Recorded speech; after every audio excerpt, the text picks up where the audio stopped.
Oui, bien, il est 17 heures. Nous allons donc pouvoir démarrer puisque nous avons un beau programme pendant cette vidéoconférence qui va couvrir toute l'heure que vous allez passer avec nous. Donc, je vous remercie de vous être connectés. Je suis ravie de vous accueillir à l'Afterwork Leadership Series d'Apple pour l'éducation, avec une session spéciale dédiée à l'enseignement supérieur.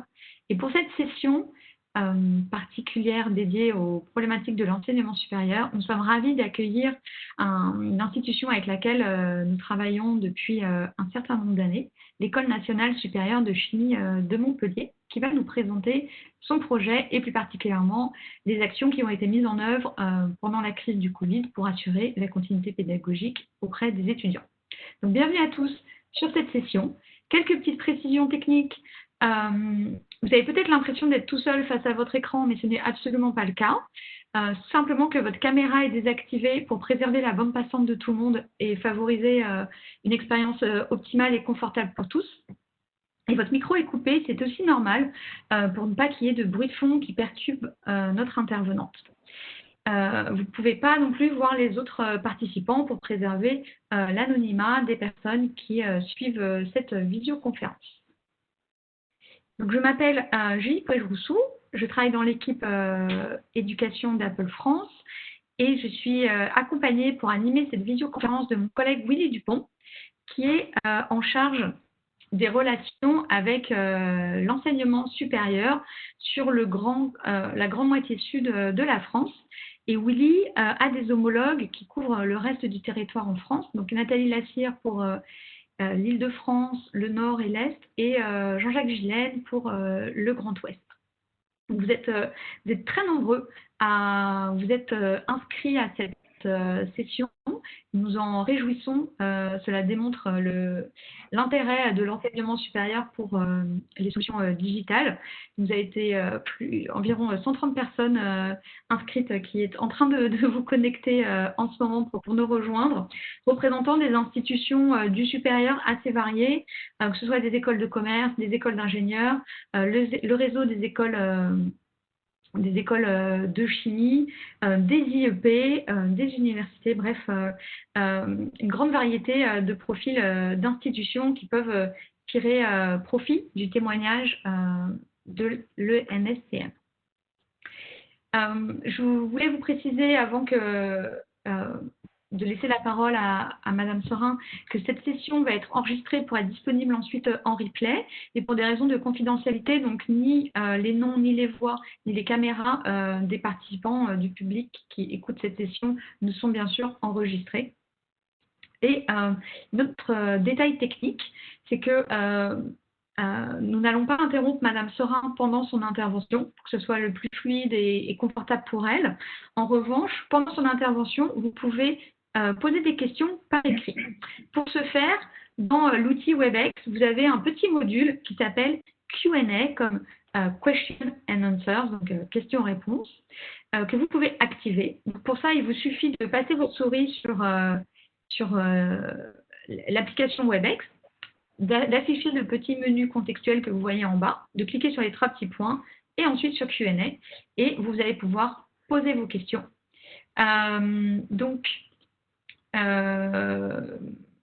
Nous, on va les recevoir et après l'intervention de Mme Sorin, nous ferons une pause pour pouvoir lui présenter vos questions et qu'elle y réponde dans un deuxième temps. Donc n'hésitez pas, je vois que de nombreuses personnes commencent déjà à nous écrire via les Q&A. Donc moi-même et Willy seront présents pendant l'intervention de Madame Sorin pour répondre ou lister les questions qu'on posera par la suite. Voilà, ces précisions techniques étant dites, je suis ravie donc de passer la parole à Madame Serin, donc Françoise Serin, qui est en charge du projet numérique au sein de l'École nationale supérieure de chimie de Montpellier et qui représente donc son institution pour nous présenter son projet et la continuité pédagogique qui a été mise en œuvre. Donc Françoise, vous avez la main, donc je vous en prie, c'est à vous. Merci.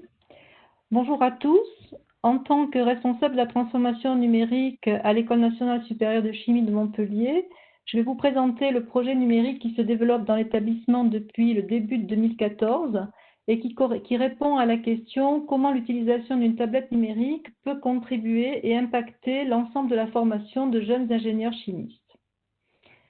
Alors, tout d'abord, je vais quand même resituer l'établissement, qui est un établissement d'enseignement public de l'enseignement supérieur, qui recrute ses élèves à Bac+2 pour les amener à devenir ingénieurs chimistes généralistes au bout de 3 ans. Donc, c'est une formation qui est diplômante et professionnalisante.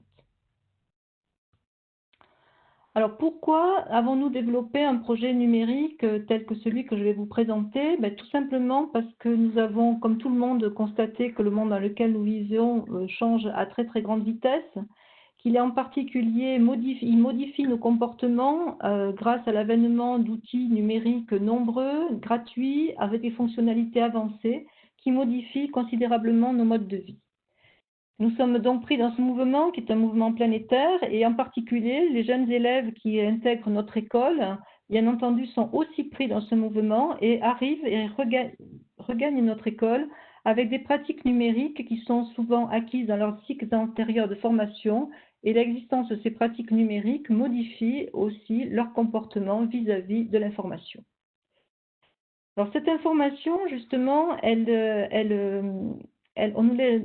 de plus en plus importante, de plus en plus d'informations circulent, de plus en plus de communications ont lieu dans le monde qui est le nôtre, mais nous devenons tous beaucoup plus exigeants par rapport à cette transformation, par rapport à ces informations, et en particulier nous exigeons d'elles de la transparence, une grande accessibilité. Nous accédons à toutes ces informations grâce à l'utilisation de nos smartphones, que donc nous nous sommes appropriés il y a à peu près une dizaine d'années.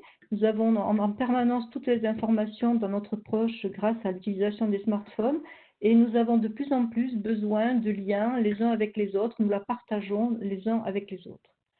Nos jeunes élèves sont pris dans cette dynamique-là et considéreraient l'information qui est là pour nourrir leurs enseignements un peu de la même façon que les informations de la vie courante qui les interpellent et avec lesquelles ils sont amenés à traiter tel que je viens de l'expliquer.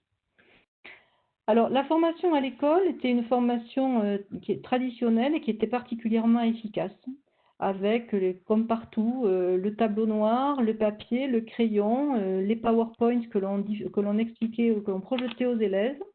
Mais si on ne prenait pas, si on en restait là, on prenait le risque de mettre notre formation efficace en danger.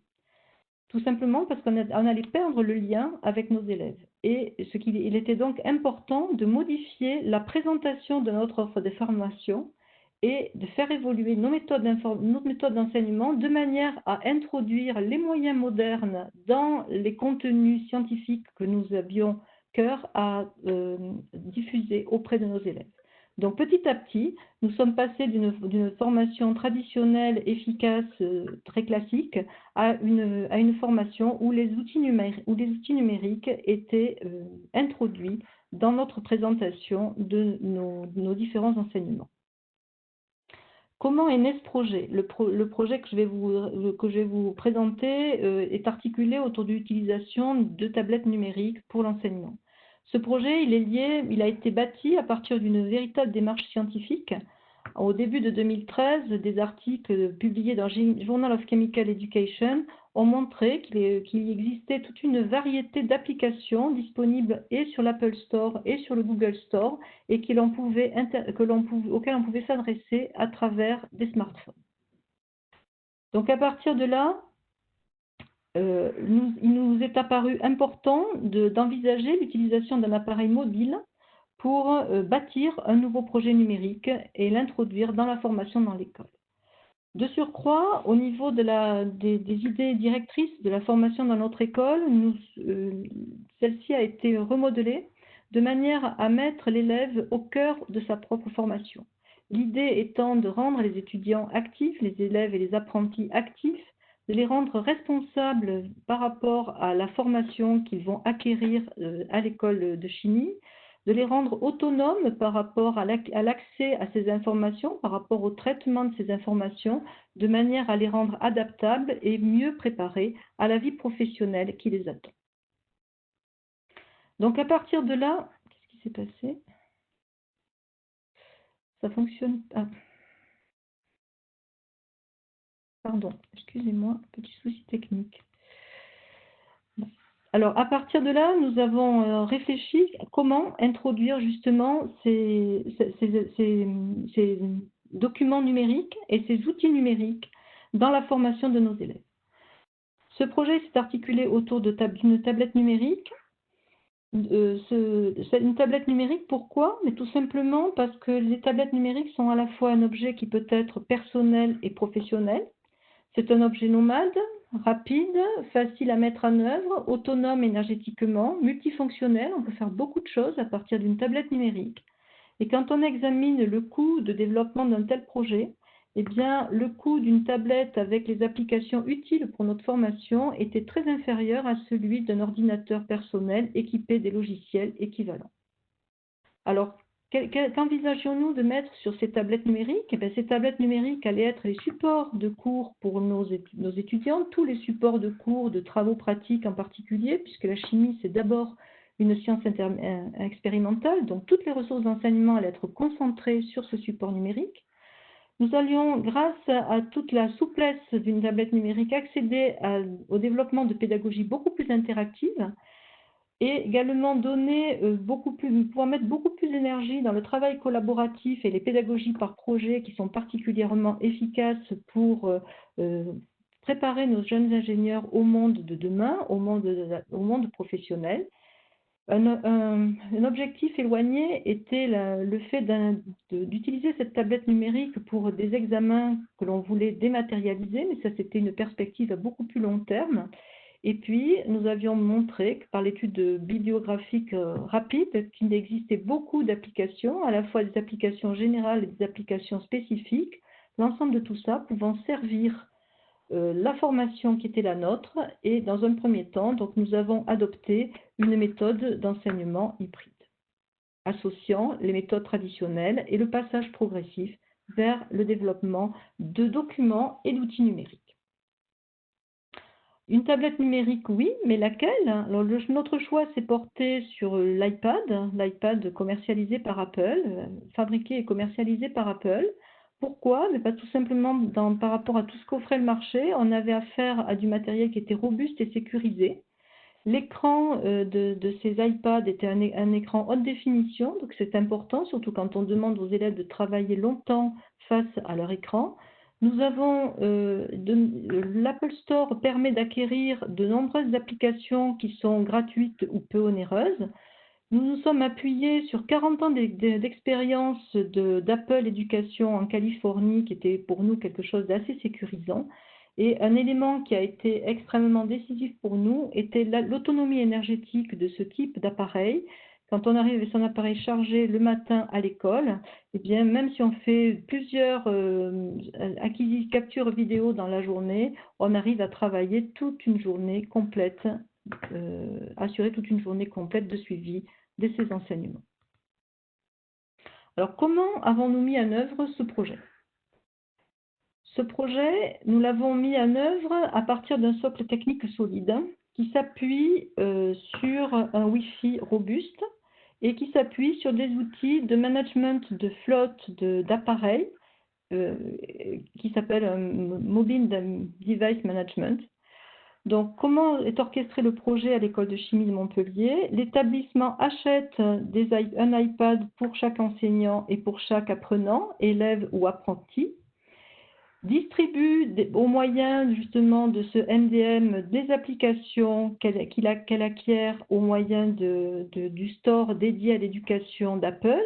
Donc les applications sont également fournies par l'établissement pour chacun des usagers et chaque usager est identifié par son Apple ID.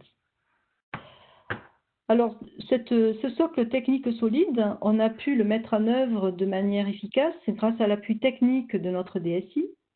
Notre DSI nous a aidé à conçu et à contribuer à l'établissement d'un réseau Wi-Fi robuste et étendu. Elle en assure le suivi quotidien. Elle nous a permis d'équiper chaque salle de cours et chaque amphithéâtre de cours avec des Apple TV. Ceci, ça permet de projeter tout écran d'iPad élève ou enseignant vers l'écran de la salle de cours, par exemple. Donc, on a la possibilité, on a une très très grande souplesse d'utilisation. Notre DSI a hébergé notre premier outil de management de flotte. Et actuellement, elle héberge des outils pédagogiques spécifiques et assure bien entendu un accueil technique aux enseignants et aux élèves en cas de soucis particuliers.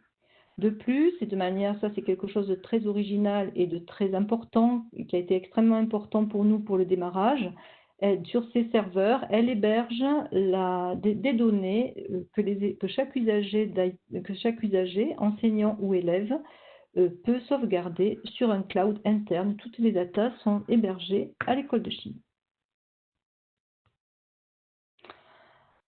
Alors, le projet de l'école de chimie a été est bâti sur deux piliers. Un premier pilier qui est un pilier purement technique, purement où il s'agit où nous avons 500 iPads qui ont fait l'objet d'un déploiement progressif. C'est le nombre de tablettes qui sont distribuées qui sont en fonctionnement au sein de l'établissement. Depuis 2014, voilà l'ensemble des tablettes qui sont mises en œuvre au niveau de l'établissement. Et le deuxième pilier sur lequel s'est appuyé ce projet, cela a été la formation des enseignants 2 à 3 jours par an de manière continue. Oh là là, je me trompe. Au bout de 5 ans maintenant, nous avons abouti à proposer à nos enseignants et à nos apprenants un iPad environné pour le chimiste, à savoir que tout usager bénéficie sur son iPad d'un ensemble d'applications de productivité, applications qui peuvent être, alors cette productivité peut se décliner de diverses façons, texte, tableur, présentation, ou même on peut produire des documents au format vidéo. Ces suites de développement peuvent être des outils collaboratifs et on pourra rajouter à cela des classeurs de notes partagées ou des outils de gestion de projet. Des applications spécifiques chimie sont également poussées sur chacun des iPads de chacun des usagers. Des outils de gestion de fichiers et de prise de notes sont également mis à la disposition de tout un chacun. L'accès aux plateformes pédagogiques et à des plateformes d'examen se fait directement depuis l'iPad. Pour aller au laboratoire, les étudiants bénéficient d'applications bien particulières, à savoir un cahier de laboratoire électronique sur lequel je vais revenir, un outil de dessin de structure moléculaire et un outil de rendu, une petite plateforme codée maison pour le rendu de nos documents de travaux pratiques, et ceci convient parfaitement à nos besoins. Le dernier volet concerne l'accès à de la documentation, et je m'en expliquerai un petit peu plus tard dans la suite de cet exposé. L'ensemble de toutes ces applications, il y a une quarantaine d'applications qui est poussée sur chaque iPad de chacun des usagers, fait l'objet de tutoriels pour les élèves et pour les enseignants. C'est ce qui donne la plus-value à l'ensemble de toutes ces applications.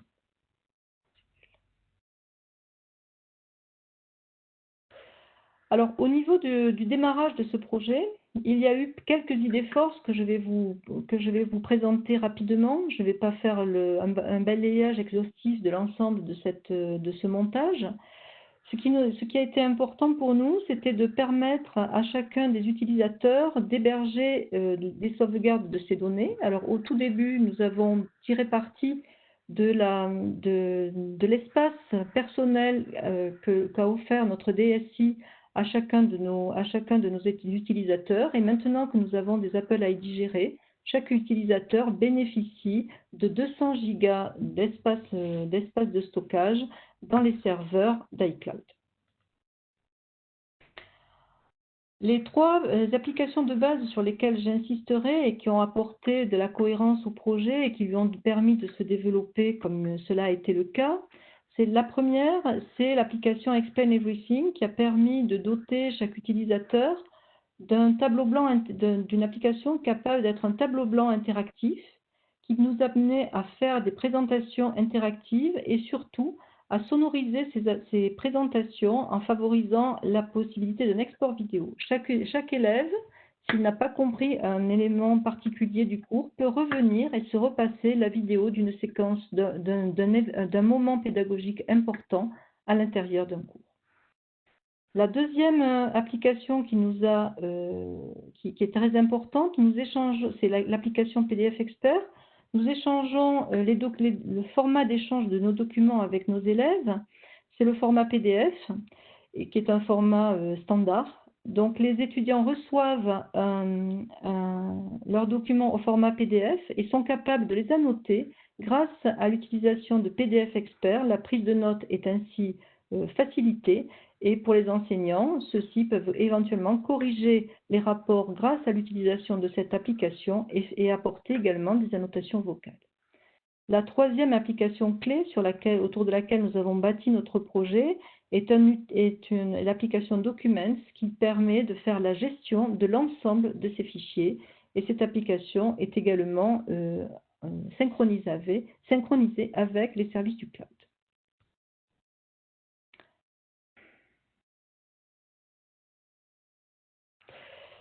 À ces applications de base, nous avons ajouté des applications de quiz avec l'application Socrative. Et de cette manière-là, nous avons la possibilité de suivre les progrès de nos élèves de manière très très rapide et très facile. L'utilisation d'applications telles que l'appareil photo couplé à iMovie peut être extrêmement utile en langue vivante ou dans le cas des SHS, si on veut par exemple corriger des comportements dans le cadre de la simulation de l'entretien de recrutement. L'iPad est vraiment l'allié de l'apprentissage des langues et sur cet iPad, on pousse également des applications typiques chimie. Si je vous donne quelques exemples avec une application de traitement de la RMN, une application qui répertorie des réactions chimiques de chimie organique, et ici une démarche dans la logique du développement d'une chimie un peu plus éco-responsable.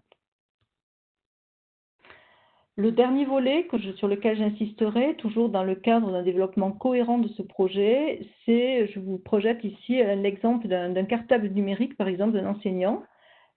Cet enseignant, il peut avoir un certain nombre de cours à dispenser. Bien, c'est tel cours avec les élèves de deuxième année, tel autre cours avec les élèves de première année. Et ceci est possible en utilisant la plateforme pédagogique iTunes U, qui est utilisée par les élèves et par les enseignants. Et l'ensemble des cours d'élèves et des enseignants ressemble à une organisation de ce type, et de telle sorte que tout est vraiment sous la main lorsqu'on utilise la tablette numérique. La deuxième partie du développement de ce projet concerne une adaptation un peu plus avancée que nous avons mise en œuvre à l'école de chimie. Et en particulier, nous avons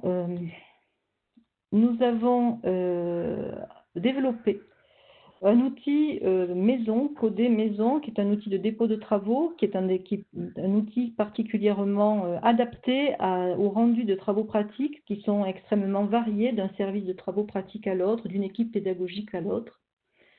Nous avons également introduit dans la formation de nos élèves le cahier de laboratoire électronique, qui est un outil extrêmement professionnalisant, parce que dans toutes les industries chimiques où nos élèves peuvent aller en stage, ce sont des outils qui sont utilisés au quotidien. Nous avons mis à leur disposition des ressources documentaires, alors la revue des techniques de l'ingénieur qui est extrêmement utile pour nous, et puis un extrait du bouquet chimique de Debock, auquel l'établissement s'est abonné. Nous sommes parvenus à développer des examens numériques entièrement digitalisés grâce à l'utilisation et la connexion directement depuis l'iPad à la plateforme ELF de la société TEIA. Cette plateforme est développée à Grenoble, à l'université Joseph Fourier, par la société TEIA. Et puis, dans un cadre un petit peu plus administratif, nous ne pouvions pas nous contenter d'un contrat d'engagement entre les usagers et l'établissement par rapport au prêt de cette tablette, puisque c'est l'établissement qui la prête à chacun de ses usagers. Et nous avons développé une charte entièrement numérique, entièrement dématérialisée, à l'intention de chacun des enseignants et des apprenants. Alors, si on regarde dans un premier temps l'outil de dépôt, des dépôts de rendu, alors c'est une petite plateforme maison qui permet de filtrer selon différents critères, l'historique des dépôts, les matières et les catégories de rendu que l'on demande aux étudiants, le type d'extension de fichiers que l'on demande aux étudiants. Certains collègues demandent à ce que les rendus de TP se fassent par exemple au format vidéo, les dates d'expiration des dépôts, et de cette manière-là, cet outil est extrêmement utile, extrêmement utilisé dans l'établissement, et par exemple dans les 3 premiers mois de l'année, il y a eu jusqu'à 2400 dépôts sur cette plateforme codée maison et qui répond parfaitement à nos besoins. Le deuxième outil qui est extrêmement important pour la formation de nos élèves, c'est de se familiariser avec le cahier de laboratoire électronique. Alors c'est un outil open source que nous avons utilisé, c'est l'outil eLab qui connaît un franc succès non seulement dans le cadre de l'établissement de l'école de chimie, mais également hors frontières. Il y a beaucoup d'universités américaines qui l'utilisent, c'est un outil qui est gratuit. L'horodatage des rendus, qui est possible grâce à cet outil, permet de sensibiliser nos élèves aux problèmes de la propriété intellectuelle.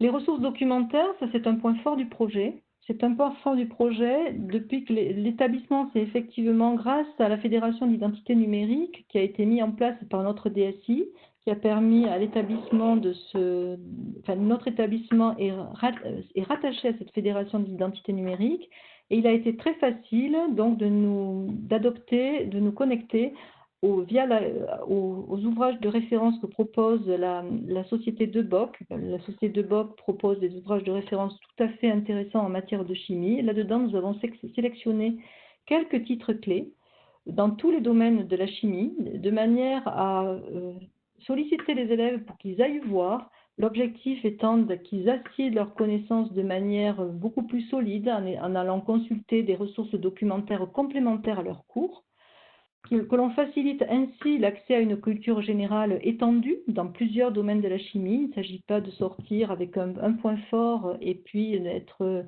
moins compétent dans d'autres domaines. Il faut avoir à l'heure actuelle des compétences extrêmement étendues, une culture scientifique la plus large possible. Grâce à ces outils-là, on développe l'autonomie d'apprentissage des élèves et on pourra ainsi favoriser le développement de leurs compétences. L'objectif, bien entendu, dans tout cela, toutes ces ressources sont accessibles depuis l'iPad. L'iPad, c'est vraiment le cœur d'accès à tous les outils que je vous présente à l'heure actuelle. Et l'objectif, c'est d'aller vers des étudiants qui soient beaucoup plus de jeunes ingénieurs qui soient beaucoup plus autonomes. Un autre point fort de notre projet, c'est grâce au nouvel outil de gestion de flotte que nous avons acquis il y a 2 ans. Nous avons accès à une application qui s'appelle Jump School Teacher et qui permet à chaque enseignant, au début d'une séquence pédagogique, au début d'un cours, au début d'un TD, de prendre le contrôle sur l'ensemble des iPads des élèves qui sont face à lui. En effet, il peut dire à ses élèves, nous sommes ensemble pour 1h20. Je veux que vous soyez avec moi et que vous n'ayez pas vous égarer avec toutes sortes de sollicitations que l'iPad permet, bien entendu. Et pour cela, il va bloquer les iPads des élèves qui sont face à lui, le temps de sa séquence d'enseignement, et les élèves pourront rester concentrés par rapport au contenu qui les rassemble dans une salle de cours ou dans un amphithéâtre. Alors ça, c'est utilisable en TD, c'est utilisable en cours, et nous avons utilisé aussi cette ressource pour organiser des examens lorsque les documents étaient autorisés. Voici à quoi ressemble l'iPad voici un iPad d'élève où il n'a accès qu'à l'application Documents, PDF Expert, Kiristro et Word. Toutes les autres applications, en particulier le mail et l'accès à des réseaux sociaux, tout cela n'est pas permis.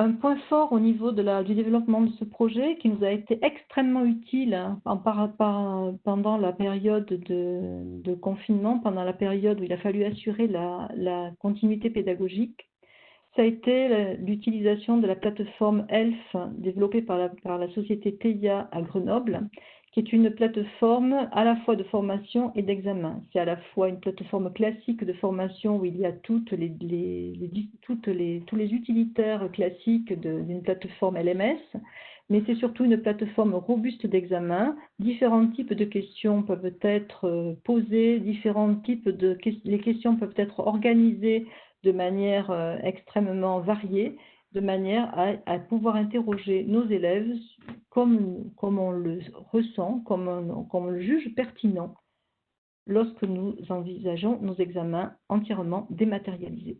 Alors là, dans le cadre de la continuité pédagogique, elle a été utilisée à distance, mais on l'utilise de manière classique lorsque nous surveillons nos élèves lors d'un examen proposé à l'emploi du temps.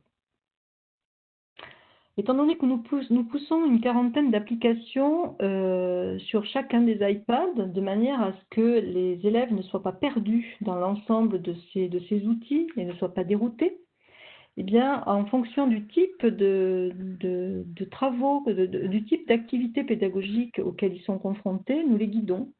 Et en particulier, pour aller en travaux pratiques, eh bien, ils se serviront prioritairement du cahier de laboratoire électronique et de l'outil de dépôt de travaux, et ils pourront être amenés également à consulter les livres numériques, à utiliser un outil pour tracer des courbes, par exemple, et bien entendu, sans perdre de vue l'importance de la sauvegarde de ces données. Si maintenant on regarde ce qui va se passer en cours et en TD, eh bien on les incitera à travailler essentiellement avec les applications couplées Documents et PDF Expert, éventuellement utiliser un outil de prise de notes manuelle et bien entendu en se référant à des documents qui seront transmis par les deux plateformes pédagogiques ou bien iTunes ou bien la plateforme ELF. De la même manière, s'il s'agit d'élaborer des documents, ce sont les mêmes applications qui seront interpellées, essentiellement des applications de type productivité.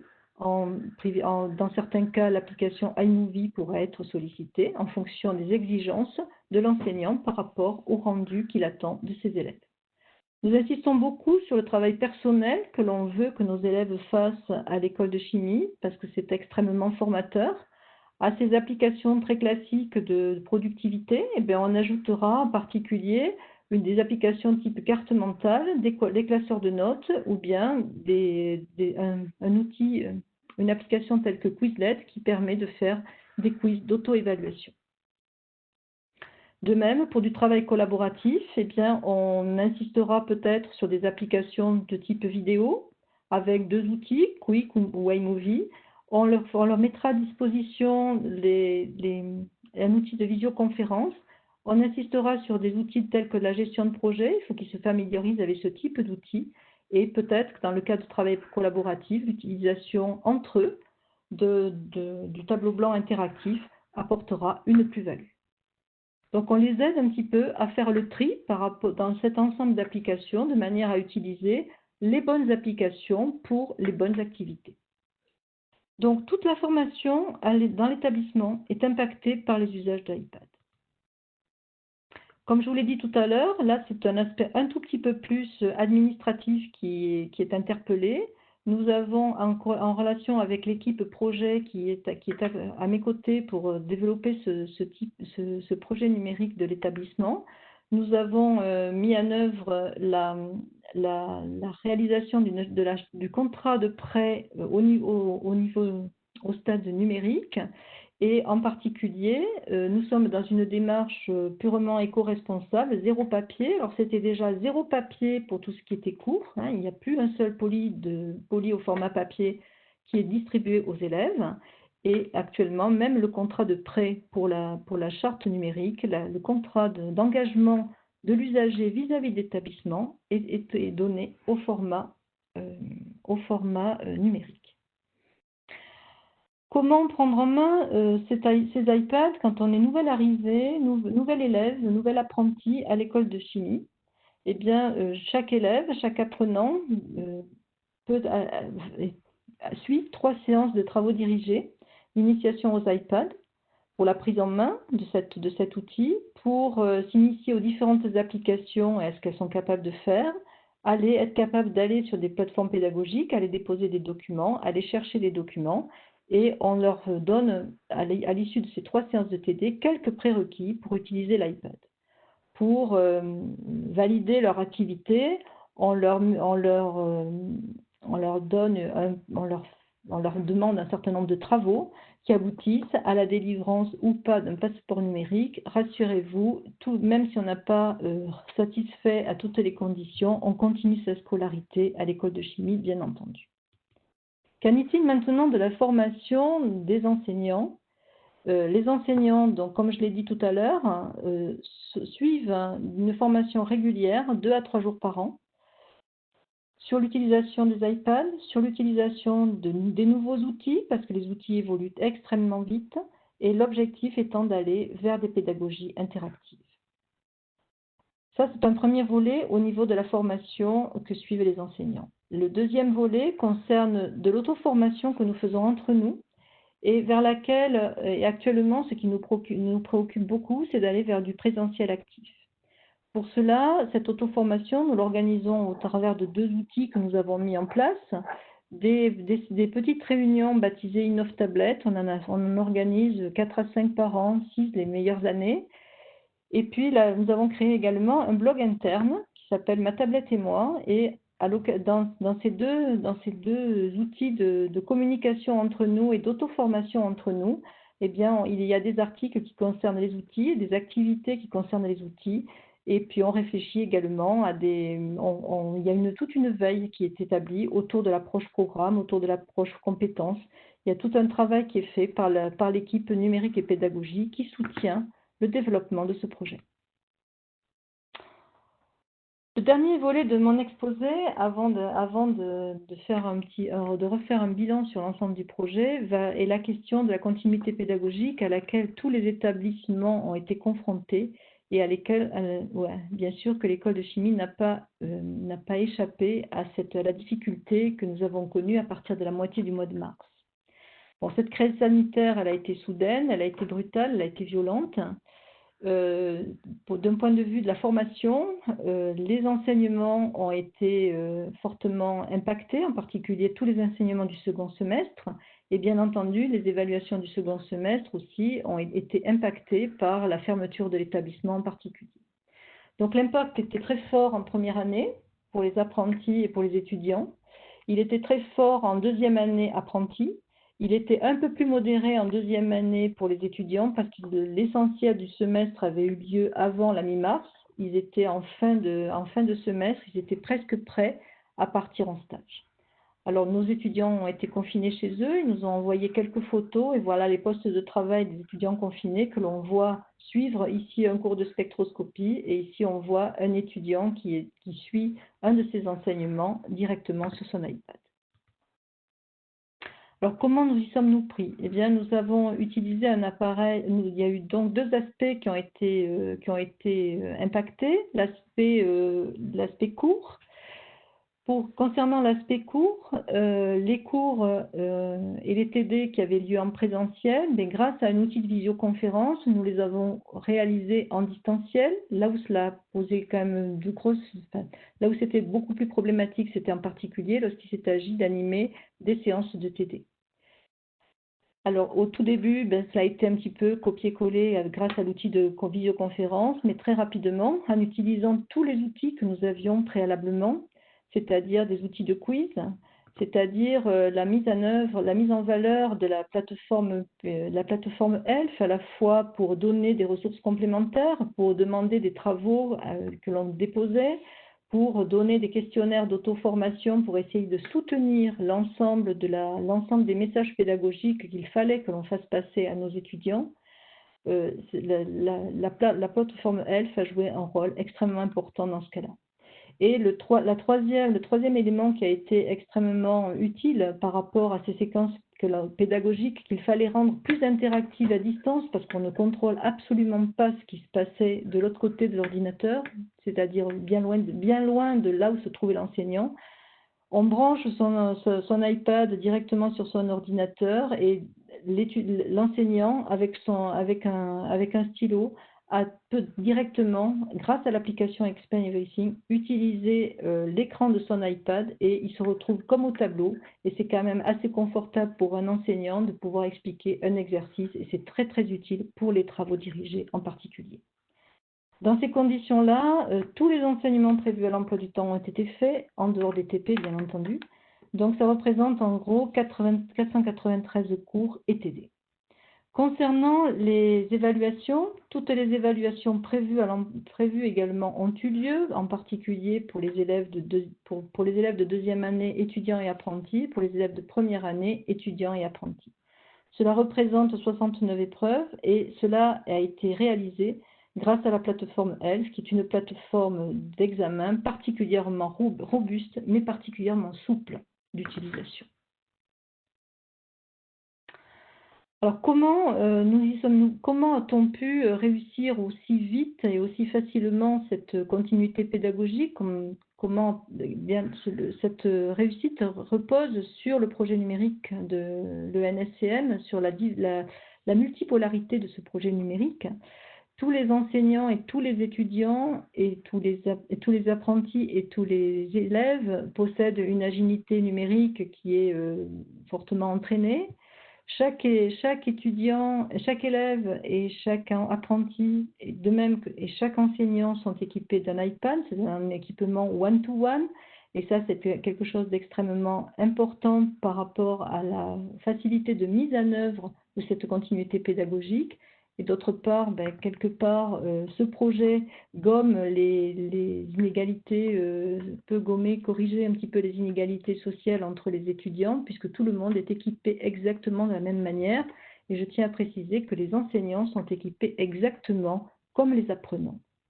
Et puis, le troisième point, c'est la diversité des outils, la robustesse des outils et l'interactivité des outils et des applications que nous mettons à la disposition de chacun des acteurs. Nous avons été prêts en 3 jours pour assurer cette continuité pédagogique et nous avons réussi à assurer l'ensemble des enseignements et l'ensemble des évaluations mises en œuvre. Alors tout ceci repose sur une dynamique collective et solidaire de tous les enseignants et de tous les apprenants. Tout le monde a joué le jeu de manière absolument exceptionnelle. Autour de ce projet numérique qui s'articule autour de l'utilisation de tablettes numériques, d'autres projets numériques dans l'établissement ont vu le jour. En particulier, nous avons créé un studio d'enregistrement et de montage grâce à la réussite du projet CréaMOOC auquel nous avions participé au titre de la Commu LR en 2014. Et plus récemment, l'établissement s'est équipé dans le cadre de l'Université d'Excellence Muse d'une salle de réalité virtuelle depuis 2019 et bien entendu que cet équipement est à vocation pédagogique également.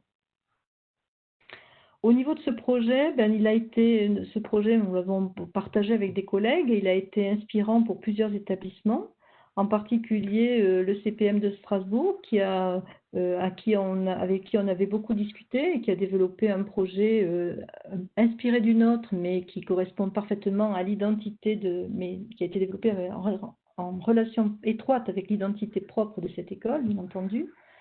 Le BTS de Bagnols-sur-Cèze, le BTS Chimie de Bagnols-sur-Cèze était venu nous voir et a introduit des iPads dans sa formation. Et l'école des Mines d'Alès aussi développe son propre projet dérivé du nôtre en respectant bien sûr l'identité de cette école. Donc si on devait résumer un petit peu ce projet numérique qui s'articule autour de l'iPad, il a été développé et déployé sur 500 appareils, étudiants et apprentis et enseignants. Il est en fait un assemblage cohérent d'outils pour une formation multidisciplinaire qui touche toute la déclinaison des sous-disciplines de la chimie, plus les langues, plus les sciences, les SHS. C'est un projet innovant, original, ambitieux et qui est professionnalisant. Et il répond à l'idée de départ où on voulait que tout soit disponible de partout, everything, everywhere. Et c'est en particulier, ça prend tout son sens lorsque nos élèves partent en séjour à l'international et ils partent avec leur iPad et ils restent connectés à la vie de l'école. Donc ce projet, c'est un projet qui a été très fédérateur dans l'établissement, qui est modulable, qui est transposable à n'importe quelle autre structure. Chez nous, c'est de la chimie, mais ça pourrait être convenir à n'importe quelle autre structure. Ce projet, il est professionnalisant, il favorise le travail collaboratif et à l'heure qu'il est, c'est extrêmement important pour former de futurs cadres. Dans notre cas particulier, il s'agira d'ingénieurs chimistes rompus aux méthodes numériques et tournés vers l'avenir. Alors, ce projet, un projet comme celui-là, il est très très facile de le transposer à tout autre établissement parce qu'il a été coordonné par une novice numérique. Avant de vous quitter, je tiens à remercier monsieur le professeur Dumy, qui est directeur de l'école de chimie et qui a été visionnaire dans ce projet. Madame Paolucci, qui est directrice des études et à qui je dois un soutien indéfectible. Mes 6 collègues qui m'accompagnent et qui sont au plus près de l'ensemble des enseignants de l'établissement, Mike Robitzer, Thibaut Jarosson, Pierre-Marie Gassin, Carole Carcel, Julien Drone, Mathieu Ridalin. Jean-Pierre Ndaïken Guriquillé est notre nouvel ingénieur pédagogique, et ça c'est un message fort par rapport au développement de ce projet.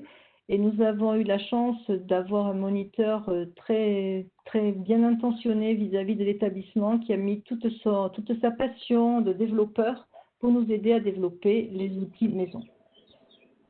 Ce projet n'existerait pas sans la contribution de la DSI, sans l'investissement de tous mes collègues enseignants et sans l'adhésion indéfectible de nos apprenants. Je vous remercie de votre attention.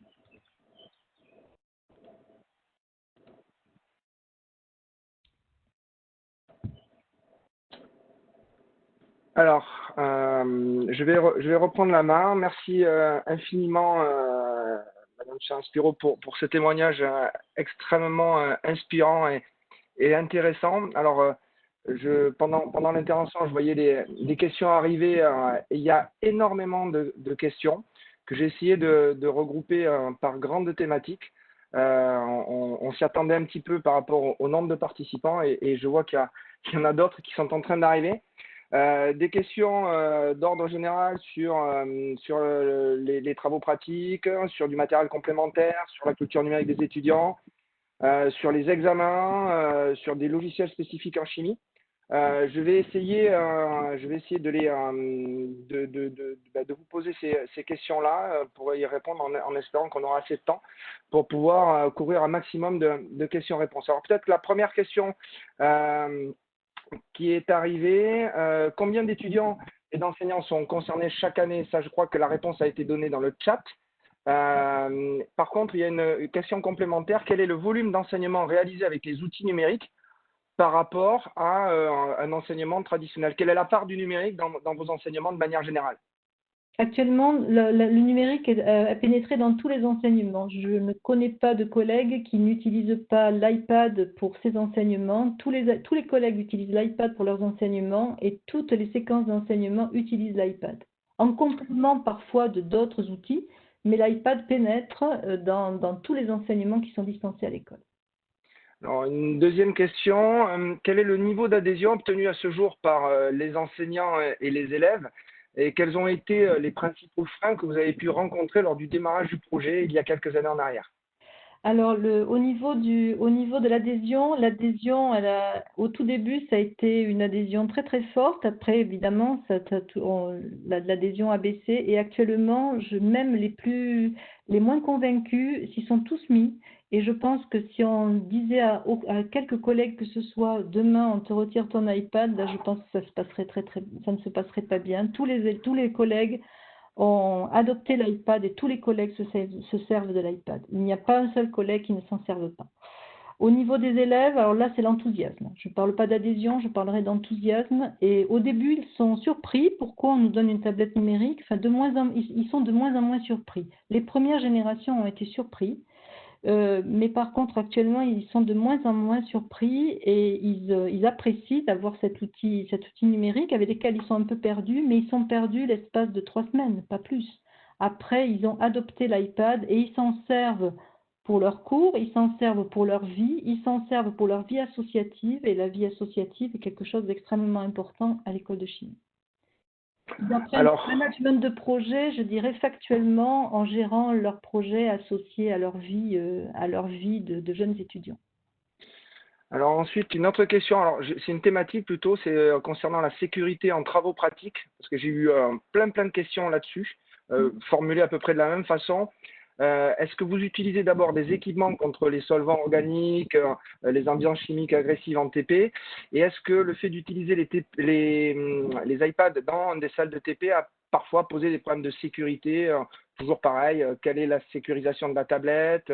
Alors, nous sommes avec une sécurisation minimale, mais que nous garantissons de manière assez précise.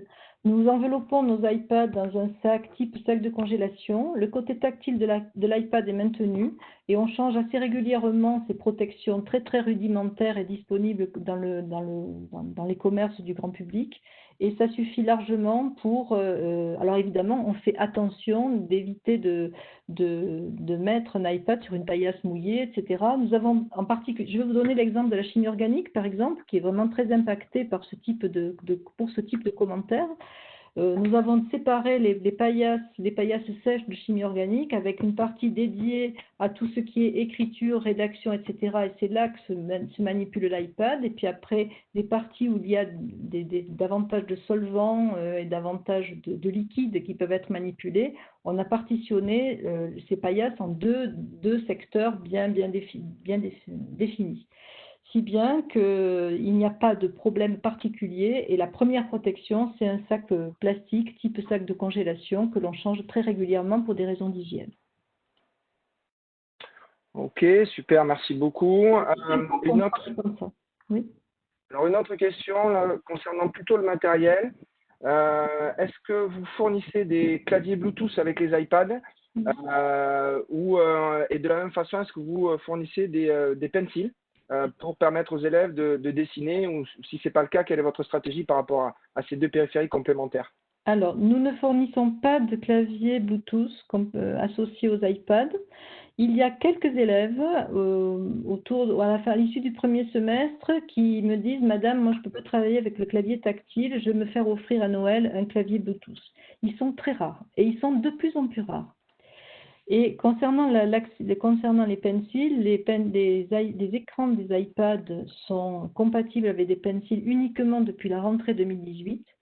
Alors, pendant la rentrée 2018, il y a eu très très peu d'élèves qui se sont équipés de pencils. À la rentrée 2019, on a vu de plus en plus d'élèves utiliser des pencils que nous ne fournissons pas. Et par contre, j'ai observé que la prise de notes était beaucoup plus massive quand les élèves étaient dotés de pencils. Donc ça va nous amener peut-être à réfléchir sur la politique de l'établissement par rapport aux prêts ou faciliter l'achat de pencils. Pour l'instant, ce n'est encore pas réfléchi. Mais c'est un problème qui est en cours. Alors, une autre question plutôt tournée vers l'extérieur de l'école. Avez-vous utilisé ces outils dans le cadre de projets R&D avec des industriels à ce jour? Et si oui, quelle interactivité avec ces derniers? Alors, voyons, utiliser avec des industriels, alors je ne sais pas si je vais répondre exactement comme l'attend la personne qui a posé la question. Nos élèves partent dans l'industrie faire des stages, ils partent avec leur iPad quand leur stage est inclus dans la scolarité. Donc j'imagine qu'ils doivent pouvoir, que des documents que les élèves produisent doivent sortir de leur iPad au bénéfice du travail qui est fait pour les besoins de leur stage en particulier. Alors je ne sais pas du tout quel est le périmètre de la question, c'est un petit peu difficile d'y répondre. Et ensuite, d'un point de vue sécurité type sécurité de la donnée, sécurité informatique, c'est ça qui est la question ? Écoutez, là, je sais pas trop. Ce que je propose, c'est que la personne qui a posé cette question nous la reformule. On aura les Oui. coordonnées qui vont être affichées derrière et Alors, on pourra reformule ta vous la question de transmettre. manière à ce que je puisse y répondre avec un peu plus de précision. Une autre question. Vos étudiants ne font pas forcément de programmation, mais pensez-vous qu'il soit possible de faire du développement informatique avec les élèves sur l'iPad? Alors, Oui. là, du coup, je vais prendre le relais pour pour inviter cette personne-là à prendre contact avec moi, puisque sur Montpellier, on a un deuxième établissement qui a été cité, qui s'est engagé dans le même projet et processus de digitalisation des pratiques pédagogiques. Il s'agit de l'établissement Polytech de Montpellier, où là, la programmation est au cœur du dispositif.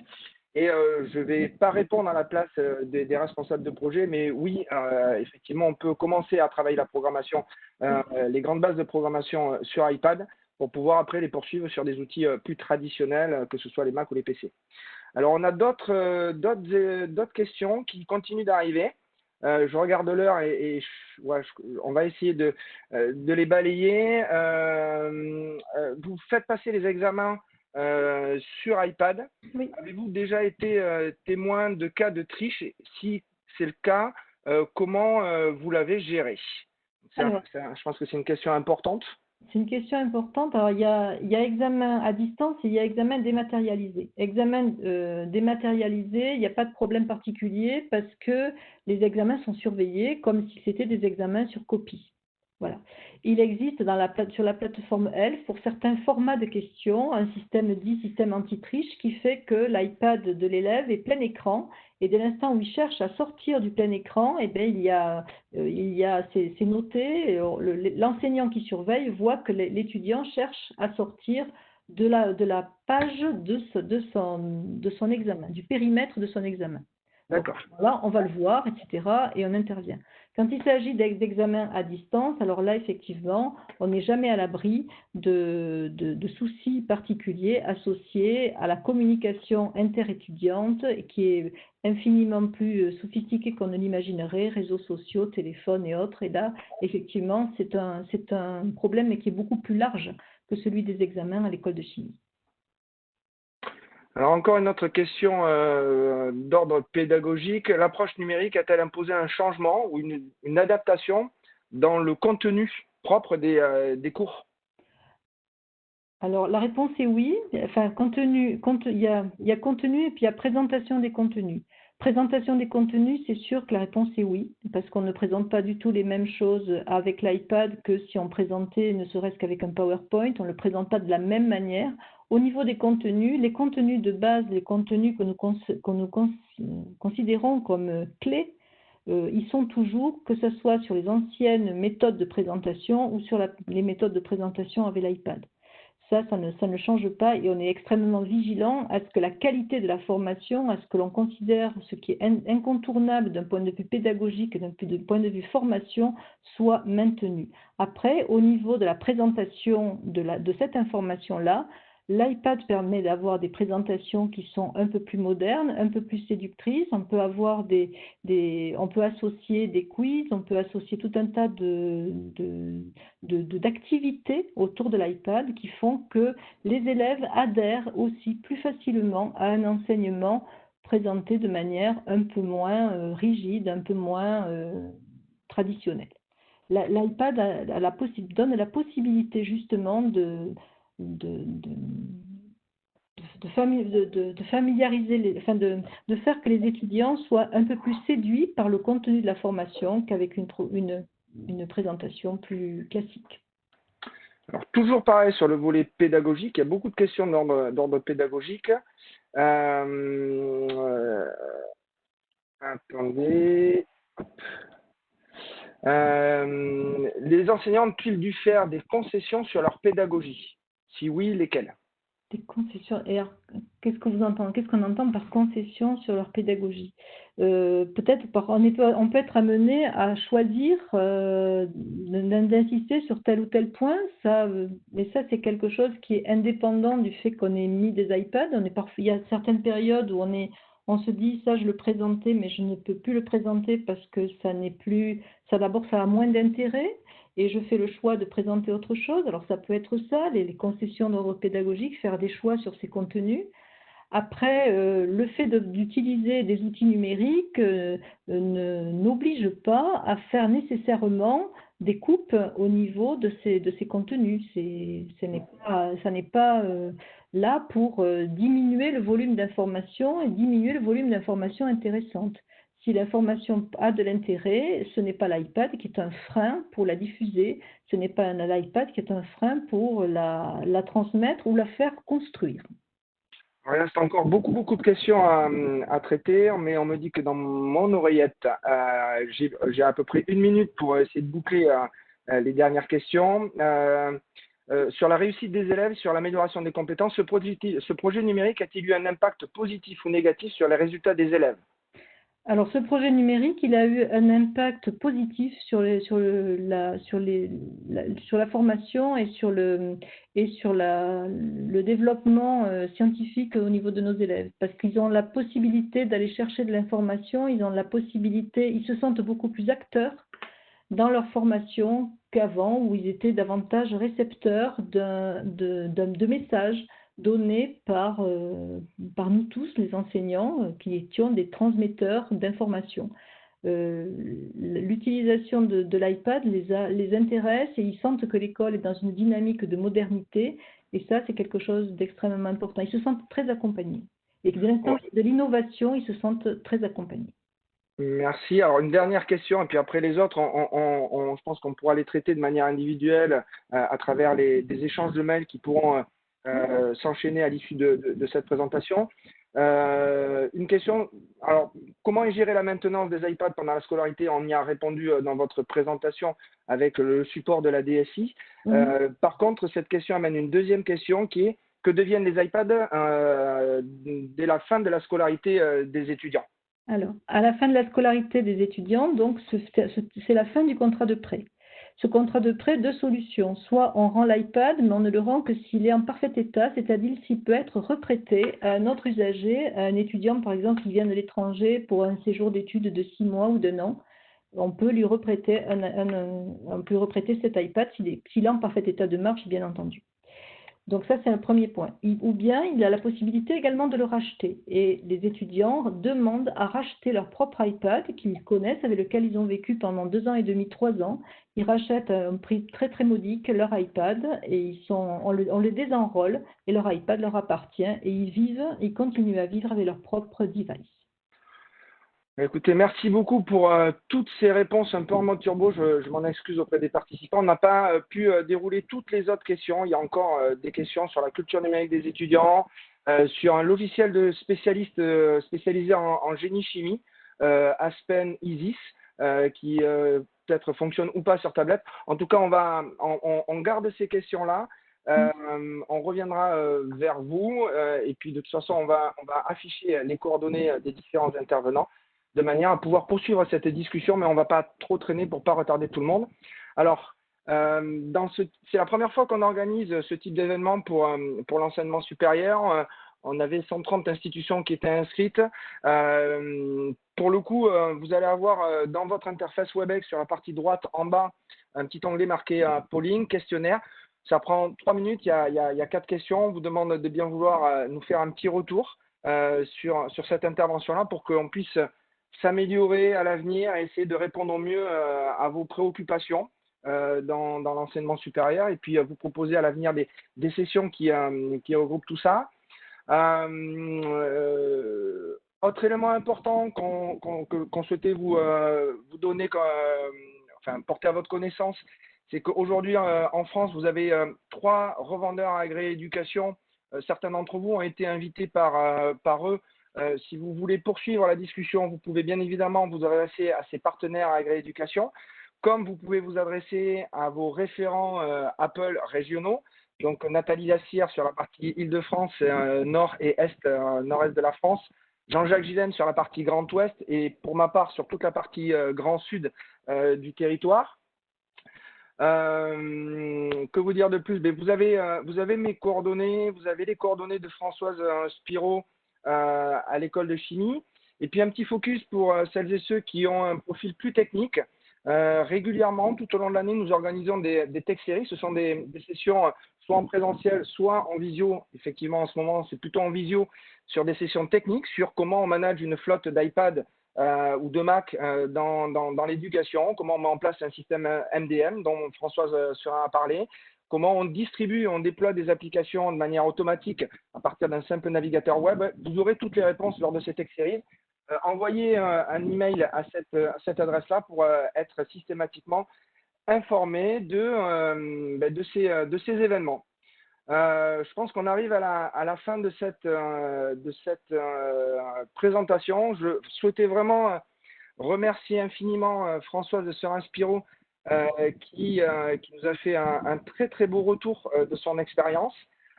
Toute l'équipe de Chimie Montpellier que je connais très bien, que je suis depuis de nombreuses années et que je vois au fil du temps affiner, améliorer leur pratique pédagogique avec beaucoup de bienveillance vis-à-vis des collègues et des enseignants. Je vous remercie infiniment à tous d'avoir participé à cette visioconférence de retour d'expérience dans l'enseignement supérieur et je vous souhaite de passer une très très bonne soirée. Prenez soin de vous et à très bientôt. Merci. Merci beaucoup à tous. Merci Françoise pour votre intervention. Et à très bientôt. N'hésitez pas à nous solliciter, à reprendre contact avec nous ou avec le NSCM si vous souhaitez travailler et avancer sur votre propre projet. À bientôt. Au revoir.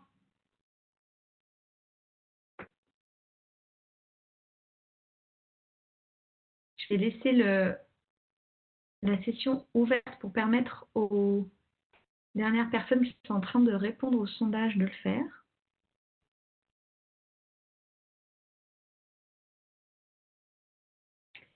Et alors, il y a une personne qui voudrait récupérer les mails. Je vais remettre la diapositive sur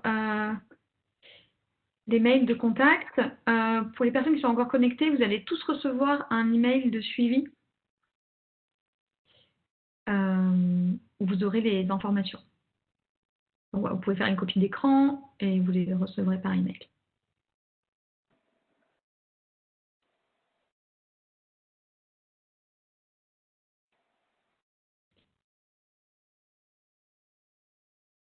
Bien, je vois que tout le monde a terminé. Je vais donc éteindre la session pour les participants. Au revoir.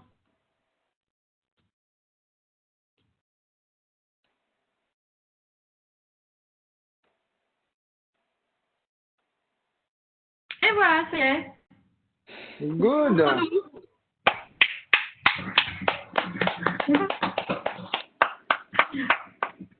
C'était super. Oh non, Super Françoise. c'est pas Ouais. vrai. J'ai pas trouvé que j'étais super.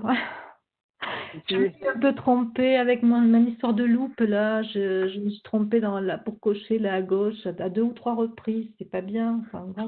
Non, mais C'est pas ça, grave, ça c'est s'est vraiment pas rien vu. du tout. Rien Ça, du c'est tout. pas vu. Les participants, ils déroulé. regardent, ils écoutent, ils regardent la diapo. J'ai bafouillé aussi. Ouais, mais ça c'est normal, c'est compliqué. Tu savais que tu avais du monde de l'autre côté, tu avais un peu la pression. Écoute, Ouais. ça fait partie. Il y a eu des moments où t'étais, mais vraiment, ça a déroulé, c'était fluide et c'était top. Ah ouais. Moi, j'ai que des retours là des différents partenaires qui étaient sur la session. Tout le monde a trouvé génial. Bon, mais Donc, Ouais. on est un peu. Même Vous êtes indulgent. dans les questions-réponses, là, on voit qu'il y a beaucoup de remerciements. Je pense que ça a vraiment énormément plu. Et c'est vrai que aussi le nombre de questions, il y a plusieurs indicateurs qui montrent que la session, elle a été vraiment très intéressante pour les participants. Tout d'abord, personne ne s'est déconnecté en cours de route. Attends, Julie, on a encore une personne qui est connectée là sur le WebEx. Ah bon? Ouais. Tu vois, attendees one. Ah, c'est Voilà. bon, ça y est. C'est une personne qui s'est reconnectée. Ok. Ouais. Oui, donc ce que je disais, c'est qu'il n'y a pas de personnes qui partent de la session. D'accord. Donc ça, c'est quand même un indicateur que les gens sont intéressés parce qu'il n'y a rien de plus facile que de se déconnecter ou de faire autre chose et de partir C'est vrai. si on n'est pas capté par le contenu. C'est vrai. C'est ce qui rend l'exercice difficile d'ailleurs. D'accord. Et aussi c'est vrai que le niveau de questions, on a reçu énormément de questions. D'habitude, on n'en a pas du tout autant. Et donc, je pense que c'est aussi un indicateur que les participants sont intéressés et ont envie de creuser, d'aller plus loin et ont vraiment tout suivi. Donc, non, c'était super. Mais Non, non, vraiment top c'est vrai? session. Ah ouais, Ouais. vraiment, vraiment. Moi, je trouvais ça moyen. Moyen. Arrêtez l'enregistrement, d'ailleurs. Comme ça, je vous